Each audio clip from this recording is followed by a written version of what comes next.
आप जिस अर्जी को लेकर ये राजनीति हुई है, जो डिसमिस की गई है डिस्ट्रिक्ट कोर्ट द्वारा, वो अर्जी क्या है? वो अर्जी क्या है? क्या है वो अर्जी? कलीमुल हफीज, क्या है अर्जी? वो क्या है वो अर्जी? आप बता दीजिए। आपने इतना अदालतों को समझाया है, आप बताइए मुझे। अच्छा, मेरा टेस्ट ले रहे हैं, ठीक है, चलिए सुनिए। Sorry to disappoint you. ना ना ना ना, चलिए सॉरी टू डिसअपॉइंट यू। ध्यान से सुनिए, अब ध्यान से सुनिएगा, सुनिए ध्यान से जी, बताइए। हिंदू महिलाएं जो गई, 5 हिंदू महिलाएं पूजा के अधिकार की मांग लेकर, वो सूट मेंटेनेबल है या नहीं है? ये कहा मेंटेनेबल नहीं है, ये अर्जी थी। Order 7 rule 11। कलीमुल हफीज जी, आप अब ये पता कर लीजिए कि पूजा का अधिकार फंडामेंटल राइट में आता है आपकी किताब में या नहीं आता है। उससे पहले मैं एक कमेंट ले लेती हूं आपसे, स्वामी दीपांकर से। थोड़ा सा ढूंढ लीजिए, पढ़ लीजिए, फिर मुझे जवाब दीजिएगा। स्वामी दीपांकर। ठीक है। नहीं, मैं अदिति जितनी, और वैसे ये बताइए, आपके जीके के टेस्ट में मैं पास हुई या नहीं? कितने नंबर देंगे आप मुझे? मैडम, आप तो आपके जिस टेस्ट, जो टेस्ट आप ले रही हैं लोगों का पिछले 10 साल से, वो पास है। अब आप उसमें आपके पूरे नंबर है, 100 में 100 नंबर है। आप जिसको जो कहना चाहती है, दिखाना चाहती है, दिखा रही है। समझाना कि अर्जी क्या थी, आपको बुरा लग गया। और आप इस देश में कम्युनल टेंशन की बात कर रहे थे सर। नहीं, मुझे कोई बुरा नहीं। नहीं, आप इस देश में कम्युनल टेंशन की बात कर रहे थे। जो बात कह रहा हूं, अभी भी कह रहा हूं। अर्जी को यही नहीं समझ पाए कि कोर्ट ने कल डिसमिस किया है, आप उस पर यह कह रहे हैं इससे कम्युनल टेंशन भड़क जाएगी इस अर्जी के रिजेक्ट होने से, डिसमिस हो जाने से। यह कह रहे थे मुझसे स्वामी दीपांकर। क्योंकि आप वही सारी प्रक्रिया स्टार्ट कर देंगे जो आपने बाबरी मस्जिद में की थी। सुन लीजिए, आप जैसे पत्रकार बाबरी मस्जिद के टाइम पे भी स्वामी दीपांकर सुनिए ध्यान से। इस देश में अदालतें भी है, इस देश में कॉन्स्टिट्यूशन भी है, इस देश में कानून भी है। भरोसा करना सीखिए, डराना बंद कीजिए, डराना बंद कीजिए, डराना बंद कीजिए प्लीज। सबसे कह रही हूं ये बात, हम सच्चाई सिर्फ आपसे नहीं, सबसे कह रही हूं। ये डराने वाली जो राजनीति है ना, ये जो नकारात्मक राजनीति है, ये बंद कीजिए। प्रथम वाक्य यही है कि अब देश को डराना बंद कीजिए। जो आपने कहा, आप कैसे आकर के किसी को भी कह सकते हैं कि बोले कि अगर जो इस तरह का निर्णय आया, क्या आपके इस विचार से अदालतों में निर्णय आने बंद हो जाए? क्या जज साहब निर्णय देना बंद कर दें? इसी तरह की बात जैसे अभी शलभ भाई ने कही, राम मंदिर से पहले भी कही गई थी। शांति से सब कुछ हुआ ना, मगर अर्थ कहने का कुल मिलाकर के यह है कि हम कैसे इतना हौसला जुटा लेते हैं कि हम देश को डरा भी पाए और हम पर कोई कार्रवाई नहीं, और अगर जो कार्रवाई हो तो इस बात को कह करके धता कर दें कि नहीं हमारा अधिकार है। कल क्या क्या कुछ नहीं हुआ। एक ने कहा कि अदालतें मैनेज हैं, एक ने कहा कि जज साहब मैनेज हैं, और आज कह रहे हैं दंगे भड़क जाएंगे। कुछ कहते हैं कि बीजेपी की परिपाटी या विचारधारा से प्रभावित हैं। मतलब अर्थ यह कि आप अपने ही देश के लोकतंत्र के पिलर को क्यों दरकने पर मजबूर कर रहे हैं, क्यों उनको तनाव देने पर मजबूर कर रहे हैं? आप भारत के किसी चैनल पर बैठे हैं दीदी, और आप बात वो करते हैं जो यहां से 7 समंदर पार होती है, पश्चिम की ओर देख करके दिया जलाने वाले भारत की न्याय व्यवस्था को आईना दिखाने की बात करते हैं। आप सब अपनी चर्चा अब तकरीबन आधे घंटा 35 मिनट से मैंने सुना, खूब चर्चा हुई, मगर कोई एक कहने को तैयार नहीं कि कौन सी ऐसी मस्जिद है जिसमें पूजा होती हो श्रृंगार गौरी की। मेरा यह यक्ष प्रश्न है अदिति।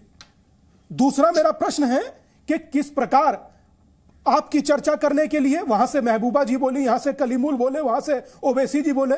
अरे कोई हमारी 100 करोड़ लोगों की आस्था पर बात भी ना करे, और अगर जो कोई बात करे तो उसको इस तरह से डराया जाए कि दंगे हो जाएंगे। यह तो फेयर नहीं है ना साहब।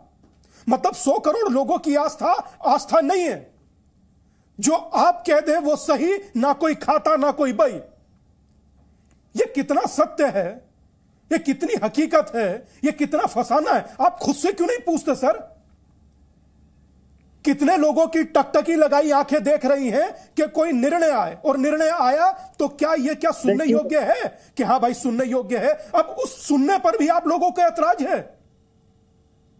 मेरा प्रश्न है कलीमुल हफीज साहब से कि कौन सी मस्जिद है जिसमें पूजा होती थी, बताइए आप। जवाब दे दूं आपको, मैं जवाब दे दूं? दीजिएगा यही जवाब। दे दूं?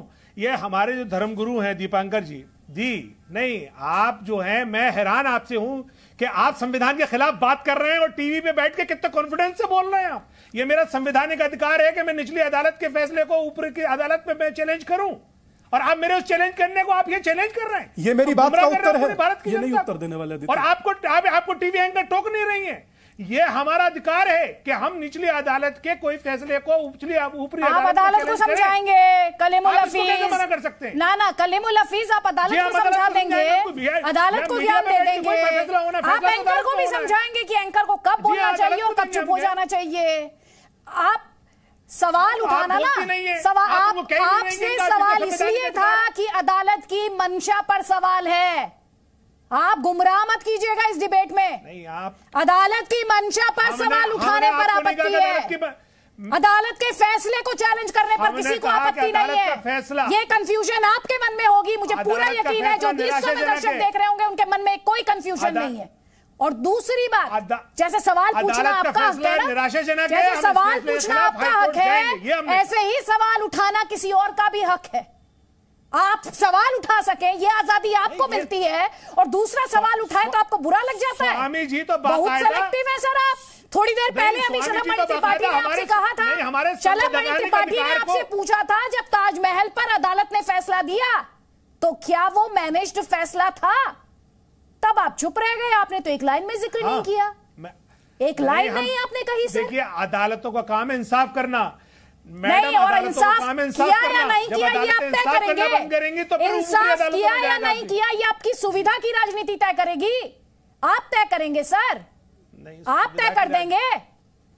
नहीं, स्वामी दीपांकर बात पूरी कीजिए, उसके बाद शलभमणि त्रिपाठी। जल्दी जल्दी प्लीज। ये वो लोग कह रहे हैं अदिति जो 15 मिनट के लिए पुलिस हटाने की बात करते हैं, ये वो लोग कह रहे हैं जो 5 से 6 महीने CAA के लिए रोड रोक कर रखते हैं, और जब रोड रुकी होती है तो एम्बुलेंस को 5 किलोमीटर फालतू चक्कर काटकर जाना पड़ता है। ये वो व्यक्ति कह रहे हैं, हाथ में तिरंगा लेकर के मन में दंगे की भावना रखने वाले व्यक्ति हमें पढ़ा रहे हैं कि हमें यह करना चाहिए या नहीं करना चाहिए। मगर कलीमुल हफीज साहब, मैंने आपके किसी विचार पर प्रश्न नहीं उठाया, मगर जो आप देश की न्याय व्यवस्था पर प्रश्न उठाते हैं तो मेरा अधिकार है कि मैं आपकी बात को कंडेम करूं। नहीं, आप अगर देश की न्याय व्यवस्था पर आज प्रश्न उठाते हैं तो पूरा देश आप पर प्रश्न उठाता है। संवैधानिक अधिकार को एक्सरसाइज करना मुझे आपने अब तक नहीं बताया, 5 मिनट बीत गए कि कौन सी मस्जिद में पूजा होती है, बताइए ना। पूरा देश सुन रहा है, वो बताइए, इधर उधर मत जाइए, बताइए मस्जिद में पूजा क्यों होगी? मस्जिद में पूजा अब से पहले हो रही है, का मतलब उसमें हर चौथे नवरात्र में, सुनिए, हर चौथे नवरात्र में श्रृंगार गौरी की पूजा न्याय की व्यवस्था नहीं उन्हें दी है, पता आपको? अब आपको पता नहीं है तो इसमें मेरी गलती सर। अलग है, मस्जिद अलग है सर, वो मस्जिद, वो परिसर अलग है, मस्जिद अलग है, आपको नहीं पता है। अगर सर आपको नहीं इस बारे में नॉलेज, वो परिसर अलग है, आपको इस बारे में नहीं नॉलेज तो सर किसी की कोई गलती नहीं है। आपको नॉलेज नहीं है, आपको नॉलेज नहीं है। आप कमरे से बैठ करके पूरी दुनिया हाँक रहे हैं, दिक्कत यह है। निकलिए यहां से, काशी बहुत दूर नहीं है, जाकर देखिए। सुनिए, स्वामी जी आप इतने सीनियर आदमी हैं, आप ऐसी गलतफहमी क्यों कर रहे हैं टीवी में बैठ के? कलीमुल हफीज जी मेरी बात ध्यान से सुनिए, मत बताइए। आपको बहुत अच्छा लगता है दूसरों को बताना, जजेस को समझाना, एंकर को भी समझाना, एक धर्मगुरु को भी समझा देना। सुनिए, आपका संवैधानिक अधिकार है ना कलीमुल हफीज जी, वो इस देश के हर नागरिक का संवैधानिक अधिकार है, सिर्फ आपका नहीं है सर। और जो अधिकार है ना, उसका एक आधार होता है। इसे सियासी पिच ना समझिएगा, अदालतें सियासी पिच नहीं है, बहुत संभल कर बात कीजिएगा। अगर अदालतें अपनी पर आ जाए ना, तो ये जो बयानबाजी होती है ना राजनीति चमकाने के लिए, नोटिसेस इशू होने लगे जिस दिन, उस दिन राजनीति को कानून की समझ आ जाएगी। उनकी उदारता को, अपने काम के प्रति कमिटमेंट को हल्के में मत लीजिए सर। मैं सिर्फ इतना कहना चाह रही हूं आपसे, सिर्फ इतना, राजनीति को अदालतों से दूर रखिए। राजनीति कीजिए, आप नेता हैं, आपकी पार्टी है, बिल्कुल कीजिए, कोई नहीं रोक रहा। राजनीति का महत्व है लोकतंत्र में, लेकिन उनमें, अपनी राजनीति में अदालतों को मत खींचिएगा सर। बस मैं इतना कहना चाह रही हूं।